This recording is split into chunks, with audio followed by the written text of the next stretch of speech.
అందరికీ నమస్కారం. నేను మీ నేహ గొనెల. ఇక్కడ చూపించబోయే రెసిపీ వచ్చి చాలా సింపుల్ అండ్ ఈజీ బట్ చాలా టేస్టీ. దీనికోసమైతే ఫస్ట్ మనం కొంచెం గార్లిక్, జీలకర్ర, నువ్వులు 3 తీసుకోవాలి. తీసుకొని మంచిగా వాటర్ యాడ్ చేసుకుంటూ ఫైన్ పేస్ట్ లాగా అయితే రెడీ చేసుకోవాలి. అండ్ దాంట్లో కొంచెం చింతపండు అయితే కావాల్సి ఉంటుంది. జస్ట్ ఒక చిన్న పీస్ అనమాట.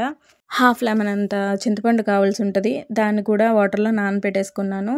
అండ్ దీనికోసం ప్యాన్ పెట్టుకొని ఆయిల్ వేడి చేసుకున్నాను. తర్వాత ఆనియన్స్ అండ్ కరివేపాకు వేసుకొని మంచి గోల్డెన్ బ్రౌన్ వచ్చే వరకు ఫ్రై చేసేసుకున్నాను. ఇది మంచిగా ఫ్రై అయిపోయిన తర్వాత మనం ఆల్రెడీ పేస్ట్ చేసి పక్కన పెట్టుకున్నాం కదా నువ్వులు, దాన్ని కూడా యాడ్ చేసుకొని ఇది మంచిగా స్మెల్ అది పోయే వరకు కూడా, పచ్చివాసన పోయి మంచి స్మెల్ వచ్చే వరకు కూడా బాగా ఫ్రై చేసుకోవాలి.